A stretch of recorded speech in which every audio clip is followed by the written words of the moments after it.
Welcome to the deep dive. Today we're cutting through the noise on a concept that gets thrown around a lot, often pretty superficially, seduction. But forget the cheesy pickup lines, okay? Forget the superficial charm or any kind of manipulative trickery. That's not what this deep dive is about. It's not at all. This is about something deeper, a profound, sometimes challenging inner power. It's rooted right in your very sense of self. It's like this magnetic force, an inherent pull. But, and this is important, as you'll discover, it really cuts both ways. There are warnings here. Precisely. Yeah, our mission with this deep dive is really to try and unmask the true nature of captivation, what really draws people in. Right. And it's not some external skill you bolt on. It's something intrinsic, a potent force that, honestly, for many of us, just lies dormant. Dormant, okay. But, and this is a vital caveat right up front, while the journey to kind of awaken and cultivate this inner power can be incredibly transformative, it's not easy. It's not without its profound difficulties. In fact, I'd go so far as to say, if you're not truly prepared to confront your own inner shadows, your own baggage, this process of self-discovery could actually be, well, quite profoundly destabilizing. Destabilizing? Yes. It demands relentless introspection and, frankly, a willingness to face some really uncomfortable truths about yourself. That's a powerful opening. And it really sets the stage for what we're digging into because, we often fall for this common misconception. We assume that people who are really compelling or, charismatic, they were just born that way. Right, the natural myth. Exactly. We watch them, they seem to effortlessly command attention, draw others in, and we just label it a natural gift.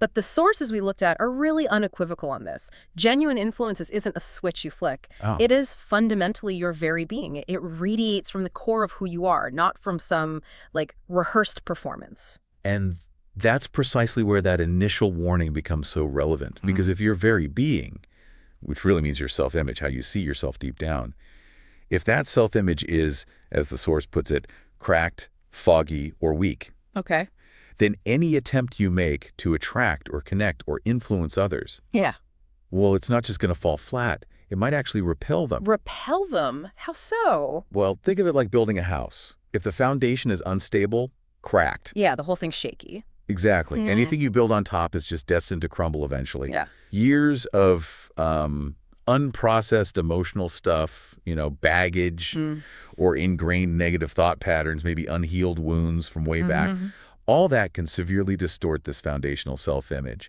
And when that happens, your actions, even the ones you intend to project confidence or, engagement, they can end up conveying doubt and insecurity instead. Or sometimes even worse, this kind of subtle underlying neediness. Okay. So that's the energy people pick up on, even if you're trying to act confident. Precisely. That's the true energy you're projecting underneath whatever you're trying to do on the surface. And this challenge, it's real. Building a powerful, authentic self-image. It demands a level of inner work that's, well, it's not for the faint of heart. It can be genuinely difficult. So, okay, given this pretty stark truth, what does it really mean then to become magnetic, to have that pull? Well, it sounds like the path to genuinely drawing people in, making them lean in, remember you. Yeah. It doesn't start with outward strategies at all. Right. It starts with this formidable, really personal challenge. You have to first seduce yourself. And that sounds maybe arrogant, but it doesn't mean arrogance, right? It's about cultivating a profound self-acceptance, an undeniable belief in your own worth, your own capabilities, completely separate from what anyone else thinks. Exactly. And independent of external validation. Yeah. And to really understand how we even get to that point, we need to dig into the origins of our self-image, the unchosen origins. Yeah. The truth is, you didn't consciously choose how your foundational self-image was formed. Not at all.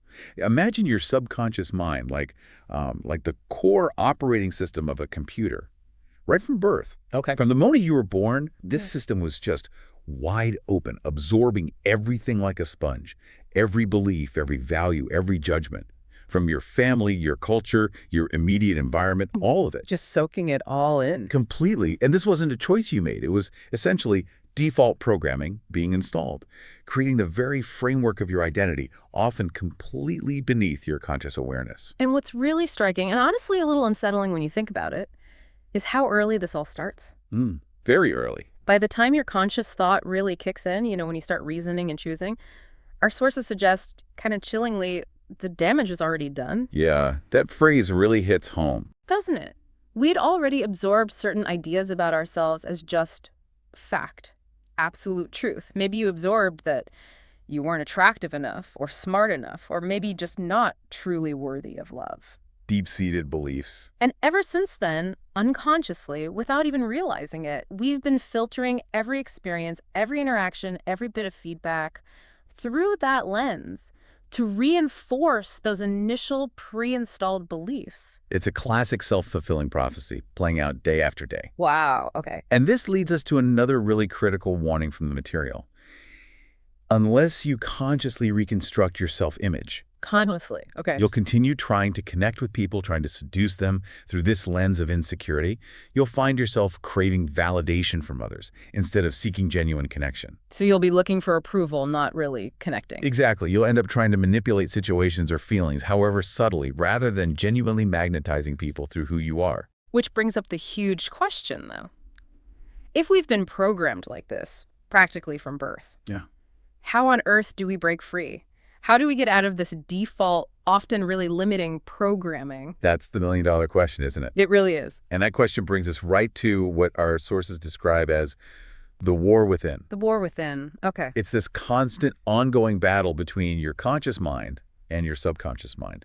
Now, your conscious mind, that's the part that can reason, analyze, reject ideas logically. Right, the thinking part. The thinking part. Yeah. But your subconscious, it operates very differently. It doesn't really discriminate based on logic or truth. It basically just believes whatever it's fed consistently, whether that input is helpful or incredibly detrimental. Okay, so it just accepts what comes in. Pretty much. Yeah. And now consider this. In our modern world, we are under constant bombardment. Think about the mental inputs we face every single day. Oh, yeah. Nonstop. Endless social media feeds, often curated to show the negative or make you feel inadequate. Relentless news cycles focusing on fear and crisis, even just, casual, cynical remarks from friends or colleagues. Your subconscious is just perpetually being soaked in toxicity, as one source put it. It's an incredibly challenging environment if you're trying to cultivate a healthy inner world. That soaking metaphor is powerful. It just seeps in without you noticing. It does. And this creates a really a deeply concerning cycle. If you consistently perceive yourself, if you think thoughts like, I'm awkward, I'm unworthy, I'm unlovable, Yeah. these recurrent thoughts, they're just fleeting moments. They become ingrained habits of thinking, mental habits. Okay. And those habits, repeated over time, they solidify. They actually become your fundamental identity, who you believe you are. Wow. So the thoughts become the identity. And that identity, even if it's unspoken, even if you try to hide it, it's deeply felt. It's the energy others will intuitively sense and respond to. So to genuinely captivate others, in a healthy, lasting way. You must become ruthless, absolutely ruthless in guarding your mental inputs. Ruthless. That's a strong word. It has to be. You need to be incredibly vigilant, incredibly selective about what you allow into your mind. Because, and this is a really crucial principle we need to grasp, you don't think according to truth, you think according to your self-image. Say that again. You don't think according to truth. You think according to your self-image. So if you change your self-image, your entire reality, how you perceive and experience the world, fundamentally shifts. That's huge. That's not just like positive thinking. That's changing the filter. It's changing the very lens through which you view everything. It's foundational. Okay. So if that's the case, how do we actually start to change that self-image? Actively change it? Well, the sources offer a powerful initial tool in this internal battle. It's something we all possess. Imagination. Imagination. Okay, like visualization. Yes, but immediately, a really significant warning comes with it. A strong caution. This is not child's play. Imagination, if it's misused or, frankly, misunderstood, it can just as easily inflate your ego or deepen your insecurities. How could it deepen insecurities? Well, if you're just fantasizing, right? Yeah. Creating these grand scenarios in your head without doing the actual underlying work on your beliefs, Yeah. it can create this really fragile, totally inauthentic sense of self, like a balloon. And then when you inevitably bump up against reality, maybe a setback or criticism. Pop. Exactly. The crash can be even harder, leaving you feeling worse than before. Yeah. So it's not about creating some escapist fantasy. It has to be intentional, deliberate cultivation. Okay, intentional cultivation, not just daydreaming. Precisely. When you direct it intentionally, imagination becomes this vital bridge, a bridge between who you are right now and who you aspire to become. So how does that work practically? The intentional application involves, yes, daily visualization. Yeah. Picturing yourself vividly, not just seeing it, but feeling it as calm, charismatic, and confident. Feeling it is key. Absolutely. This isn't a passive daydream. It's an active mental exercise. You might picture yourself, say, walking into a challenging meeting, or maybe a social event you'd normally dread. Mm-hmm. And you visualize yourself navigating it smoothly, connecting with people effortlessly. You notice the warmth in their eyes, maybe the genuine interest in their tone. You feel the calm confidence in your own body. So you're building the sensory details. Yes. The goal is to implant this image so deeply and with such strong emotional resonance that your subconscious eventually starts to accept it as your actual reality, as who you are. And what's really crucial here, according to the sources, is the warning that comes with this step, too. Yes, another important one. If you skip this step or do it half-heartedly, just kind of going through the motions, your inner and outer self will remain misaligned. Disaligned, that's the key word. And people will sense that dissonance. They'll feel that something's off, even if they can't pinpoint it. It's like trying to wear a costume that doesn't quite fit. Mm-hmm. People intuitively see through it. They perceive a lack of authenticity. Exactly. Which leads us directly to this idea of the mirage, the illusion of false confidence. Ah, the mirage. Indeed. We've all encountered it, right? Maybe even experienced it ourselves. Yeah. This fragile nature of unearned confidence. Totally. You project this aura of self-assurance, maybe talk a big game. Right. But then reality hits. A rejection comes your way. Or maybe some sharp criticism. Or a significant failure at work. Or in a relationship. And it all just shatters. Shatters instantly. And you're left wondering why. Why did it crumble so easily? Because it wasn't genuine confidence. It was, as the source says, a fragile fantasy, unsupported by inner work. So you might have consciously tried to pump yourself up. Yeah, you might have consciously convinced yourself with some surface-level positive thoughts, maybe some affirmations you didn't really feel. But your subconscious, that deeper, more powerful part of your mind, it never bought it. It knew the truth lurking beneath that shiny veneer. And that underlying truth, that insecurity, eventually asserts itself. Okay, so putting this all together, what does this mean for building genuine, captivating power, the kind that actually lasts, that truly draws people in? It means there's no way around it. It demands uncomfortable work. Uncomfortable work, there's that theme again. It keeps coming back because it's true. It means rigorously, painstakingly, rooting out those limiting beliefs that have maybe held you captive for years, decades even. Beliefs you might not even know you have. Often, yes. It means challenging that inherited programming, the stuff you absorbed without ever choosing it, and then deliberately, consciously choosing a new, empowering self-image and committing to it. It really does sound like a battle. It is. It's a truly formidable challenge, fighting against this very human tendency towards comfort, towards the familiar. Yeah, staying where it feels safe. Exactly. It's easy to go along with appearances, right? To just accept things as they are. It's hard, really hard, to think against what your senses are telling you. Because your senses, your ingrained patterns, they're constantly whispering, no, stay here, this is safe, don't rock the boat. Precisely. Even if that safety is actually limiting you terribly. But if you don't actively push against that inertia, if you don't commit fully to this uncomfortable, necessary work, you just stay trapped. Trapped in that cycle of unfulfilled potential and often superficial connections. Okay. And let's say you do commit. You start doing this rigorous inner work. You're visualizing this new self-image. What happens next? The sources talk about this inevitable point. A barrier. Yes. The barrier of anxiety. Barrier of anxiety. Okay. Describe that. So you're doing the work. You're starting to feel shifts internally. And then suddenly, opportunities might start to arise. Things that align with this new image you're cultivating. Like the universe is testing you. You could see it that way. You feel this compelling urge maybe to finally speak up in that meeting where you always stay silent, or perhaps to approach someone new you're drawn to, or to take that bold step towards a goal you've always put off. Okay, the impulse is there. The impulse is there. Yeah. But then, bam, it hits you. Fear kicks in. Anxiety tightens your chest. You want to run. That visceral physical reaction. Totally visceral. Your palms sweat, your heart pounds. And this moment, right here, our sources warn this is absolutely the make or break point. This is where the vast majority of people turn back. They retreat. Why? What's happening subconsciously? That's precisely what's happening. Your subconscious mind is actively resisting this new image you're trying to install. It's clinging desperately to the old identity, the familiar one. Even if it's miserable. Even if it's miserable, because it feels safe. Familiarity equals safety to the subconscious.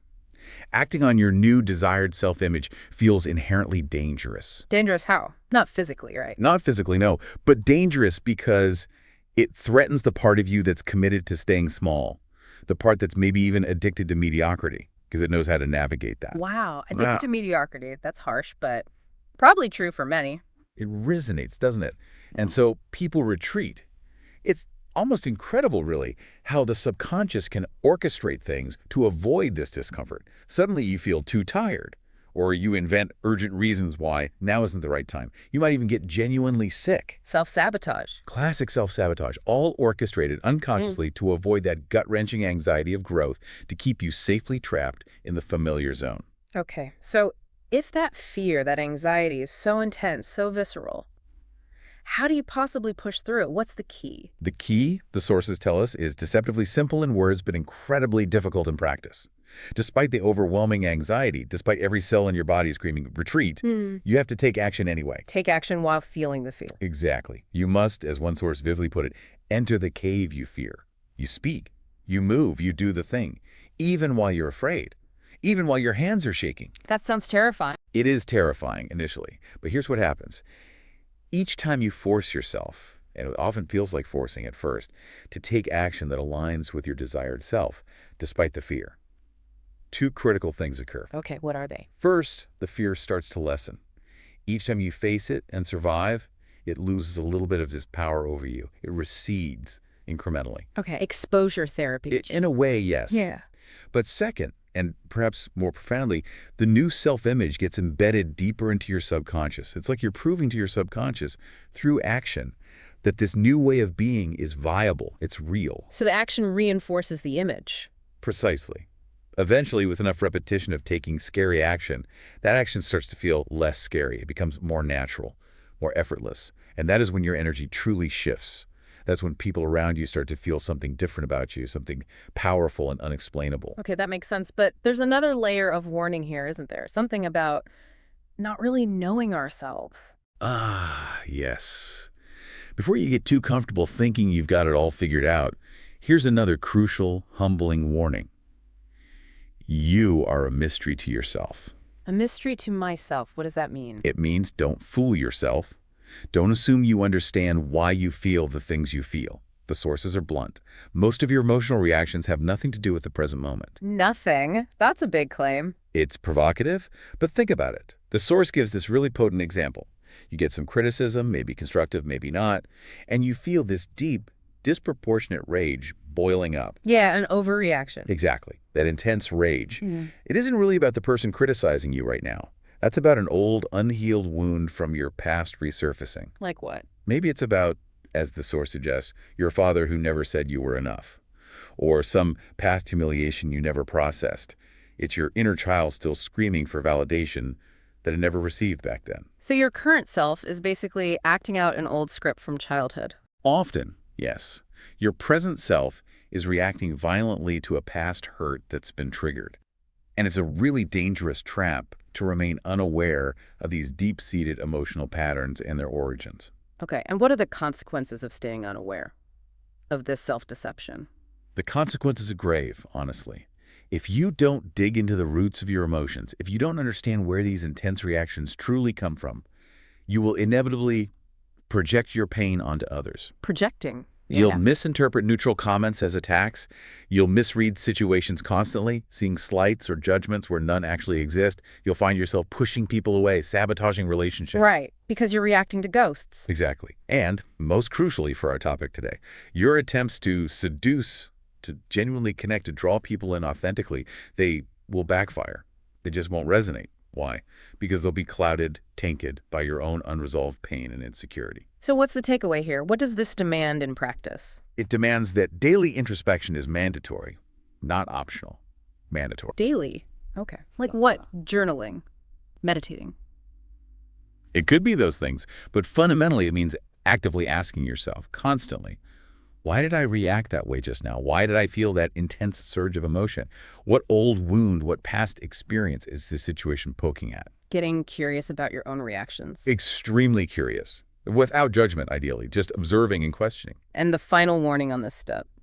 Until you commit to this ongoing inner excavation, this careful, sometimes painful exploration of your emotional landscape, your self-image, no matter how much you visualize, will remain hijacked by unresolved trauma. Hijacked. So the trauma stays in the driver's seat. Absolutely. You cannot build a truly magnetic, stable presence on a shaky foundation of unexamined emotional baggage. It will undermine everything you try to build on top. It's a critical piece of the puzzle. Okay. Wow. So after all these warnings, all these, frankly, quite demanding truths, how do we actually build this magnetic self-image? Is there a practical framework? There is. The sources lay out 7 distinct disciplines. And let me emphasize again, these are disciplines. They require consistent effort, unwavering commitment. These are not quick fixes or hacks. Disciplines, not suggestions. Got it. Let's hear them. Okay. Number 1, affirmations with emotion. With emotion. So not just robotically repeating phrases. Exactly. That's mostly useless. You have to feel the words with conviction. So if you're affirming, say, I am calm, charismatic, and composed, you need to speak it or think it while vividly imagining the state, feeling the calmness, the charisma, the composure in your body. Embodying it. Embodying it. That's the key. Okay, that's number 2. Number 2, repetition. Reprogramming your subconscious, your self-image, isn't a one-time event. It takes persistent, consistent effort over time. Makes sense. Like building muscle. It's a perfect analogy. Yeah. Just as physical repetition builds muscle memory, consistent mental repetition builds what the source calls emotional truth. Emotional truth. That visceral sense of knowing something is real about you, even before it fully manifests in your outer world. This demands daily engagement, reinforcing that desired self-image consciously, day in, day out. Daily commitment. Okay, number 3. 3, visualization. We touched on this, but it needs its own point. This step is considered non-negotiable. Non-negotiable. Wow. Dedicate a significant block of time. The suggestion is 10 to 30 minutes daily, specifically to vividly imagining the ideal version of yourself. Not just a quick thought. No. Choose a specific scenario. Maybe it's navigating a tough conversation with grace or connecting deeply in a social setting. And spend that dedicated time adding detail, sensory input, emotional depth. Immerse yourself in that desired reality until it feels absolutely tangible in your mind. Okay, 10 to 30 minutes daily. That's a real commitment. Number 4. 4, emotional probing. This connects back to understanding yourself. When you feel triggered, when an intense emotion, anger, fear, shame, surfaces unexpectedly. Pause. Don't just react. Don't react. Don't act on it immediately. Instead, ask yourself those questions. Where is this coming from? When have I felt this intensity before? What's the root? The goal here is pure awareness. Understanding the origin, not assigning blame or judging yourself. It's about detaching just enough to gain insight. Detach and inquire. Got it. Number 5. 5, rewrite your story. This is powerful. We all have these narratives running our lives, right? Often unconscious stories about our limitations, our worth, our capabilities. The stories we tell ourselves about ourselves. Exactly. This isn't just about surface-level positive thinking. It's an active deconstruction of the old limiting stories. You need to identify them first. Think about those deep-seated beliefs. I'm always overlooked, maybe, or I'm just not good enough, or I'm not naturally charismatic. Okay, identify the negative narrative. Then pinpoint its origin if you can. Who told you that? Was it a critical teacher? A dismissive parent? An old bully? Understanding the source can lessen its power. Right. And then, with absolute intentionality, you consciously craft a new story, a counter-narrative, one that's vivid, emotionally resonant, and empowering. So instead of, I'm overlooked, maybe it's my quiet observation allows me to connect deeply and see things others miss. So you're fundamentally altering the internal script. Yes, not just papering over the old one, but replacing it with a new, more authentic, more powerful story about who you are and what you're capable of. Okay, that's step work. Number 6. 6, take scary action. We talked about this barrier of anxiety. This is the discipline to overcome it. This is where the rubber really meets the road. Facing the fear directly. Head on. That person you're afraid to talk to, go talk to them. That opportunity you're hesitating on, take it. That scary conversation you need to have it. The sources are crystal clear. Fear is the explicit barrier between your current self and your future self. The literal wall. It is. You must break through it consistently. Each time you act despite fear, you demonstrate to your subconscious that the new self-image isn't just a nice idea in your head, it's who you are becoming through action. Action anchors the change. Okay. And the final one, number 7. 7. Protect your input. This is absolutely vital and maybe overlooked by many. Don't soak your mind in negativity. We talked about the toxic inputs. Right. The constant bombardment. You have to become intensely selective. Curate your mental diet. What news do you consume? How much? Which social media accounts do you follow? Do they uplift you or make you feel less than? Even the conversations you engage in. Do they drain you or energize you? So it's about building mental boundaries. Strong ones. Yeah. Guard your subconscious like your life depends on it, one source says, because it does. This means actively creating an environment, both external and internal, that supports and reinforces the self-image you're consciously choosing to build. Wow. Those 7 disciplines, they cover a lot of ground. Inner work, outer action, environment. It's comprehensive. It is. And notice, none of them are about manipulating others or learning lines. Yeah. It's all internal work that changes your external presence. So ultimately, after all this incredibly difficult, challenging work, what does it lead to? You mentioned energy earlier. Yes. It circles right back to the very essence of genuine seduction, genuine captivation, energy. It's not about the superficials. It's not about tricks. Right. When you truly cultivate a powerful, authentic self-image through these kinds of disciplines, your entire energetic signature shifts. You become calmer. You become more centered, more sure of yourself, without arrogance. How does that feel to others? People feel it. You listen more deeply because you're not preoccupied with your own insecurities. You stop chasing external validation because you have internal validation. And paradoxically, that makes you incredibly attractive. People feel safe around that energy. They feel open. They simply want to be around you. That natural pull. That's the natural pull. It emanates from your state of being. Okay. But there's a final warning, isn't there? Even after achieving this? Yes, and it's a profound one. Here's the final crucial warning about cultivating this kind of powerful, authentic energy. Yeah. It is incredibly rare. Rare. Okay. And precisely because it's so rare in our world, it will draw both admiration and envy, intense reactions. Admiration and envy? That's a potent mix. It is. People will project onto you their hopes, their fears, their own insecurities. Some people will test you, consciously or unconsciously, trying to see if your confidence is real, if it will crack. Testing the foundation. Exactly. And others will crave you. They'll be intensely drawn to your energy, perhaps even becoming dependent on it if they haven't done their own work. It's a level of attention that could be quite overwhelming if you're not deeply rooted. And here's where it gets really interesting, maybe even dangerous. If you are not deeply, truly grounded in this new, authentic self-image you've built, Yes. this attention can overwhelm you. It can sweep you off your feet. And ironically, you might get seduced by your own seduction. The trap of external validation again. Exactly. The admiration, the attention, the feeling of being desired, it can become its own kind of drug. It can pull you away from the very inner work, the disciplines that created that energy in the first place. You become dependent on the external praise again, losing your center. Which is why the necessity of continued vigilance just cannot be overstated, even when you feel you've arrived. Stay humble. Stay introspective. Continue the work. It's not a destination. Absolutely not. A healthy, magnetic self-image is not a destination you reach and then you're done. It's a daily discipline.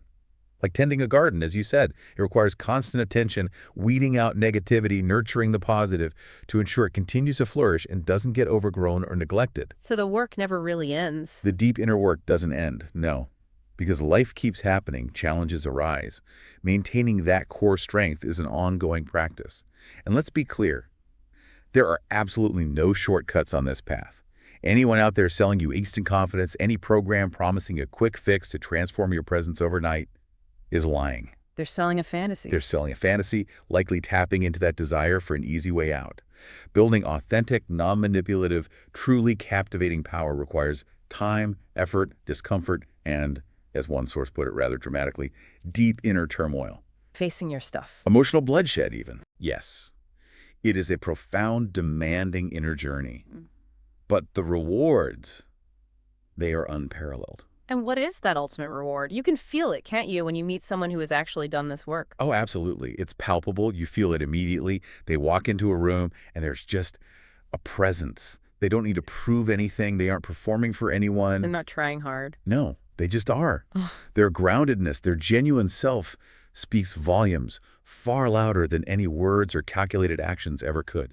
That stillness, that certainty, that's what real seduction, real magnetism looks like. And as we've explored today, over and over, it all begins not out there, but in here, with how you truly see yourself when absolutely no one else is watching. Exactly. So maybe the question for everyone listening Mm-hmm. as you reflect on this deep dive is this.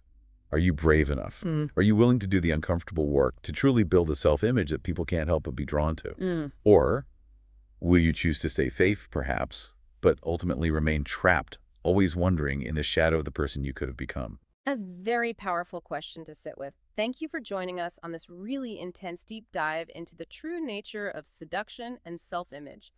We genuinely encourage you to thoughtfully consider the warnings, the challenges, and the disciplines we've shared today, and perhaps, if you feel called to it, begin your own crucial inner work.